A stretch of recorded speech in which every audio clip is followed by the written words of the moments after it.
샬롬, 하나님이 주시는 아름다운 날, 하나님을 생각하며 함께 동행하시는 하루가 되시기를 바랍니다. 오늘 말씀은 역대상 14장 말씀 되겠습니다.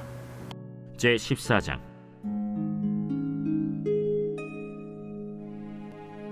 두로왕 히람이 다윗에게 사신들과 백향목과 석수와 목수를 보내 그의 궁전을 건축하게 하였더라. 다윗이 여호와께서 자기를 이스라엘의 왕으로 삼으신 줄을 깨달았으니 이는 그의 백성 이스라엘을 위하여 그의 나라가 높이 들림을 받았음을 알미였더라. 다윗이 예루살렘에서 또 아내들을 맞아 다윗이 다시 아들들과 딸들을 낳았으니 예루살렘에서 낳은 아들들의 이름은 삼무아와 소밥과 나단과 솔로몬과 이팔과 엘리수아와 엘벨렛과 노가와 네벡과 야비아와 엘리사마와 브엘리아다와 엘리벨렛이었더라. 다윗이 기름 부음을 받아 온 이스라엘의 왕이 되었다 함을 블레셋 사람들이 듣고 모든 블레셋 사람들이 다윗을 찾으러 올라오매 다윗이 듣고 대항하러 나갔으나 블레셋 사람들이 이미 이르러 르바임 골짜기로 쳐들어온지라.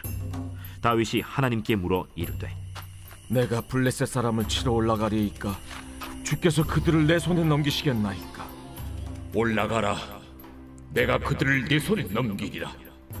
이에 무리가 바알브라심으로 올라갔더니 다윗이 거기서 그들을 치고 다윗이 이르되 하나님이 물을 쪼갠같이 내 손으로 내 대적을 흩으셨다 하므로 그곳 이름을 바알브라심이라 부르니라. 블레셋 사람이 그들의 우상을 그곳에 버렸으므로 다윗이 명령하여 불에 사르니라.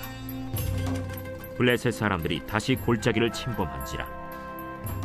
다윗이 또 하나님께 묻자온데 하나님이 이르시되 마주 올라가지 말고 그들 뒤로 돌아 뽕나무 숲을 맞은편에서 그들을 기습하되 뽕나무 꼭대기에서 걸음 걷는 소리가 들리거든 곧 나아가서 싸우라.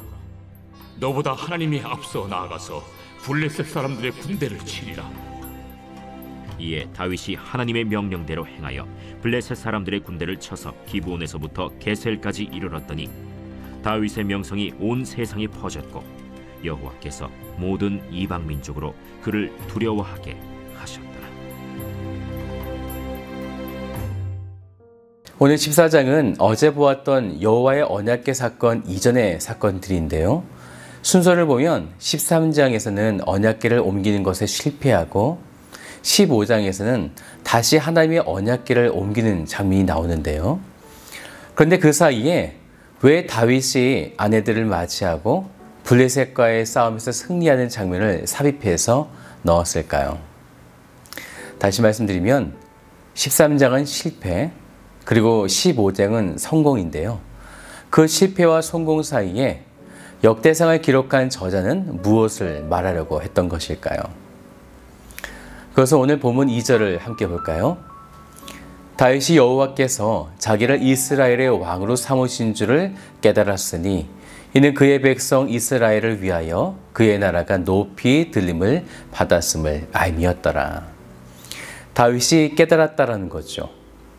성경을 보다 보면 잘못을 알고 있으면서도 깨닫지 못한 상황들이 자주 등장합니다. 그래서 깨달음도 하나님의 은혜가 되는 것이죠. 역대상을 기록한 저자는 위대한 왕이었던 다윗도 하나님의 언약궤를 옮기는 것에 경솔했고 실패했다, 이것을 보여주고 있는데요. 그래서 13장에서는 우사가 죽는 사건이 일어나게 됐죠. 하지만 다윗이 그것을 깨달았다라는 것입니다. 사무엘하 7장 8절의 말씀 보면요, 이런 말씀이 있어요. 내가 너를 목장 곧 양을 따르는 데에서 데려다가 내 백성 이스라엘의 주권자로 삼고 여호와께서 자기를 이스라엘의 왕으로 세우시는 것, 자기의 정체성을 알게 되었다, 깨닫게 되었다라는 것입니다. 그리고 두 번째로 깨달은 것은 2절을 계속 보면요, 그의 백성 이스라엘을 위하여 그의 나라가 높이 들림을 받았음을 알미였더라. 하나님의 백성들을 위하여 그분의 나라가 높이 들림을 받았다. 이것은 메시아 왕국을 예표하는 이야기인데요. 예수 그리스도의 왕국이 높이 들림을 받게 된다는 것, 이것을 다윗이 깨닫게 되어졌다는 것입니다. 언약궤의 순종과 불순종, 또한 실패와 성공 사이에 다윗이 이러한 사실을 깨달았을 때 그러면 어떤 사건이 일어나게 되는가? 오늘 본문 8절을 같이 보죠. 다윗이 기름 부음을 받아 온 이스라엘의 왕이 되었다함을 블레셋 사람들이 듣고 모든 블레셋 사람들이 다윗을 찾으러 올라오매 다윗이 듣고 대항하러 나갔으나 블레셋이 공격을 해올 때 다윗은 이때 어떤 자세로 전쟁에 임할 것인가? 그의 모습이 10절에 나오는데요. 같이 볼까요? 다윗이 하나님께 물어 이르되 묻고 있어요. 내가 블레셋 사람들을 치러 올라가리이까 주께서 그들을 내 손에 넘기시겠나이까 하니 여호와께서 그에게 이르시되 올라가라. 내가 그들을 내 손에 넘기리라 하신지라. 아주 중요한 부분이죠. 언약에 대한 13장의 실패와 또한 15장의 이렇게 성공 사이에 14장에서는 다윗이 하나님께 묻고 있었고 하나님의 말씀대로 행하였을 때에 승리하였다. 이것을 보여주고 있는 것입니다. 지금 이 장면을 에스라는 바벨론에서 포로 생활을 마치고 돌아온 이스라엘 백성들에게 전해주고 있는 거예요. 분명한 메시지가 있죠. 그러자 블레셋은 또다시 이스라엘을 공격하기 위해 올라오게 되어지는데요. 두 번째 공격이기에 당연히 전에 했었던 방식대로 하면 될 거예요. 그런데 다윗은 또 하나님께 묻는 거죠.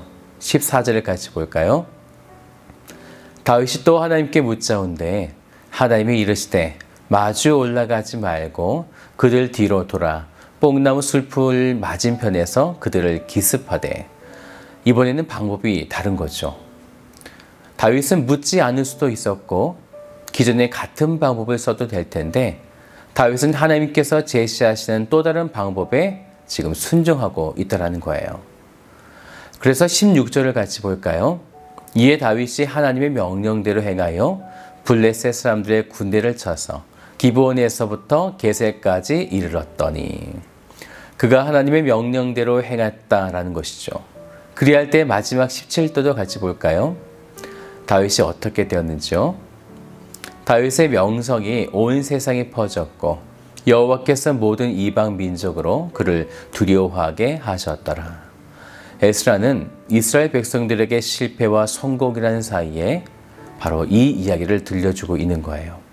하나님의 말씀대로 행하는 것, 그것도 세밀하게 하나님의 음성대로 행할 때 어떤 역사가 일어나는지를 보여주고 있는 것입니다. 그러니 우리가 하나님의 말씀을 듣자. 그것도 적당히 대충이 아니라 그분의 세밀한 것까지 나의 생각을 지워버리고 하나님께서 말씀하여 주신 대로 행하자. 오늘 에스라는 그렇게 포로에서 귀환한 이스라엘 백성들에게 이렇게 이야기하고 있는 것입니다. 우리가 이렇게 행하게 되어지면 지금은 이렇게 처절하게 아픔 가운데 있지만 우리도 다윗처럼 온 세상에 이스라엘의 명성이 퍼질 것이며 모든 이방 민족이 우리를 두려워하게 될 것이다 라는 것입니다. 사랑하는 여러분, 하나님의 뜻, 그분의 세밀한 음성을 들으시며 믿음으로 나아가십시오. 여러분을 통한 하나님의 나라가 높이 들림을 받게 될 것입니다. 오늘 그런 하루가 되시기를 주님의 이름으로 축복드립니다.